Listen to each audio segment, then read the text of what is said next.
things first, I'm Jenna Wolf. That is Nick Wright. Danny Cannell joining us this morning. Got the turtleneck going. That's a staple outside, with man. you. Baby, it's cold. A Friday, I got to break out the turtleneck. Come on. You saw Kristaps wearing it last night. Hey, it's going And look at the reception he got. So I'm just letting you know. I'm not sure if it was the turtleneck or the play. Hey, it took us 5 days, but we made it to Friday. And after last night's football game, I, Jenna Wolf, can tell you one thing. Even when the Browns win, they still lose. Thursday night football, we're going to dive right in. It'll be the story everyone's talking about today, Steelers and Browns, and by far the ugliest game of the season with the Browns up 21-7 and the game coming to a close. Mason Rudolph, Steelers quarterback, and Myles Garrett from the Browns get into a scuffle in the end zone. So watch this. Garrett will rip off Rudolph's helmet, strike him in the head with it. Mason Rudolph can't even believe it. Benches would clear, an all-out brawl would ensue.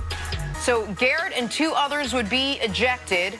An absolutely inexcusable finish in which suspensions will most certainly be handed down. For Myles Garrett, he may have played his last game of the season.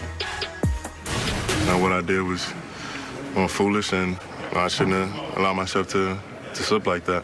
That's out of character. It's inexcusable. You know, I don't care, rivalry or not, we can't do that. That's kind of the history of, you know, what's been going on here lately, hurting yourself, and that's just endangering the other team. It's inexcusable. He knows that. I hope he does now. It's tough.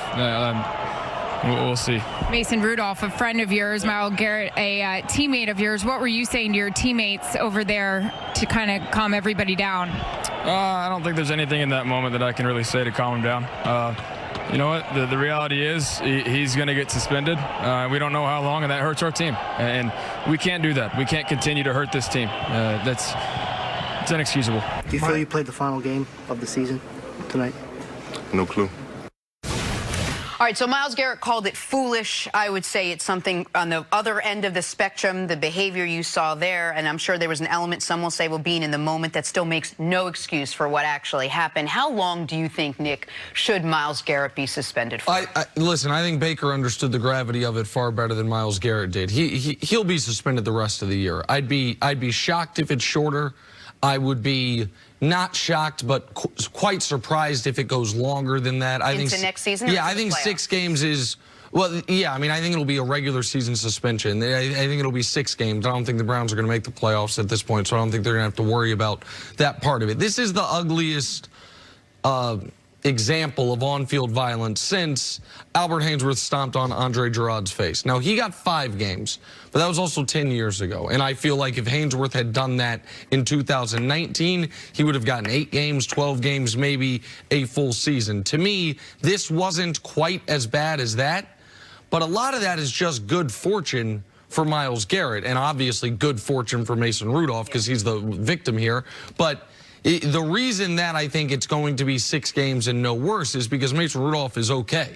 And that's just good luck. That's just there. It's not because of how it was swung. It's not because of lack of intent. That could have just as easily, whether it sliced his face or a guy who got knocked out cold earlier this year, which is why we saw Duck Hodges playing. If this would have knocked him out, then I think the penalty would have been far more severe. And one could argue, well, it's the intent that matters, not the result. But that's not how we adjudicate anything in sports or in real life. But then doesn't that set precedent that, oh, if you hit someone with a helmet, it's going to be 6 games? Or would it be the remainder of the season? Well, no. Listen, by the way, there is Antonio Smith swung a helmet and hit Richie Incognito. He got 3 games. And so, I mean, to me, 6 feels right, sounds right, and there's 6 games left in the season. There's not always a rhyme or reason, Danny, to NFL discipline. I don't think Myles Garrett will play again for the Cleveland Browns until next year. I think that's too harsh. I really do. I look at this, and I want to come back at you because I want to say, well, what are you going to do with Pouncey then? Because I thought what Pouncey did in defense of his quarterback, goes out there, throws multiple haymakers, not just one swing of the helmet, multiple haymakers and a kick, and then continued punching to get, to defend his quarterback and to get in there and to get in the scrum. So I would say, well, then what are you going to do with Pouncey then on the other side? I think Pouncey misses 2 games. Right, so I should never say shocked, but I was genuinely surprised at the amount of players, both current and former, who were saying he's done for the year. He's done for the year. And I think the the one precedent that really is not there is Vontaze Burfict, but that was a cheap shot. He had a long history, and he was suspended for the rest of the season, and there were a lot more games left in the season at that point. But I think you have to take into consideration Myles Garrett does not have a lengthy track record of dirty plays. This was more of a reactionary, it shouldn't be overlooked that Mason Rudolph was attacking him. He was on the attack, and Myles Garrett was backing up when he swung it, and then he took the one swing, and then he was down. I'm not making light of the seriousness of the situation, but I look historically, and you mentioned the 3 games and the other incident where there was a player that swung his helmet. I think 3 games is probably what he should get, but the NFL has done something. You mentioned what happened with Albert Hainsworth being over a decade ago. The NFL is more reactionary to the public outcry than ever before because they are concerned about what people think of their product. So that from that perspective, I think he might get 6 games, but I think it's too harsh for what he did on the field. Listen, I think anything Pouncey did is going to be looked at in the prism of a reaction, heat of the moment, a reaction to Why don't you give the same benefit of the doubt for Garrett? Because Garrett started the whole thing. Because the reason that I think this is worse than Antonio Smith swung his helmet, ripped off Richie Incognito's helmet and swung it at him, hit him in the face, got 3 games. And Antonio Smith and Richie Incognito had been going back and forth all game. Richie Incognito is who he is. Antonio Smith, tough guy too. And it felt like those 2 guys both, their actions led to the moment, if you will. This is vintage 2019 Cleveland Browns in this regard. The game is over. You actually have a good quality win, and Myles Garrett unnecessarily first stupid action or bad action takes Mason Rudolph to the ground after the play when the game's over, or maybe one more play. You don't need to do that. That's the first thing. The second thing is they're on the ground. Mason Rudolph is trying to get his helmet off. He rips Mason's helmet off because he's going to win that. He's going to win that, 10 on 10. That's the second bad action. And then the third one is the one that, again, is why this is a huge deal. After, I would argue, making 2 bad decisions, he goes over the top of all of them and with almost a roundhouse to the top of the head. And that's going to get you suspended more right now in this moment, not just because you can say the NFL's reactionary, but it's also the NFL has made a concerted effort to make the whole world know they care about the safety of their players. I don't think he would have gotten 6 games.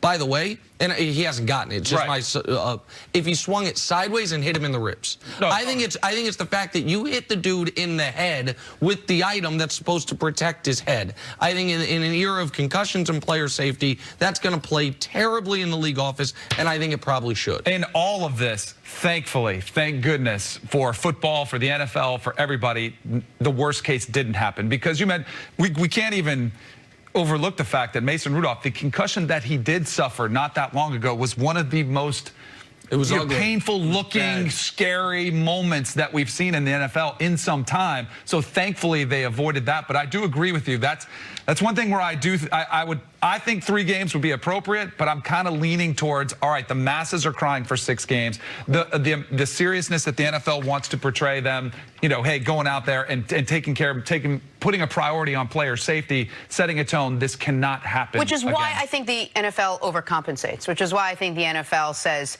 we never want to see this again.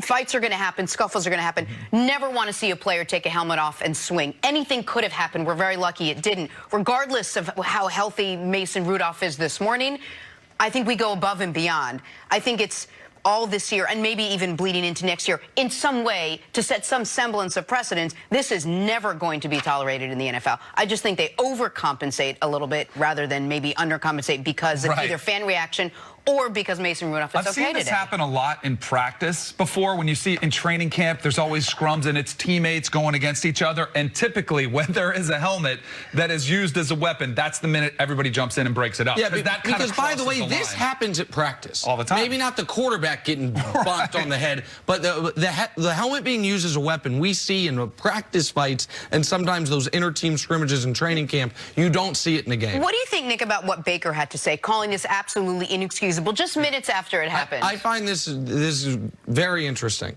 because this is going to be, I believe, the thing that Baker has done this year that plays the best on shows like this and the worst in his locker room.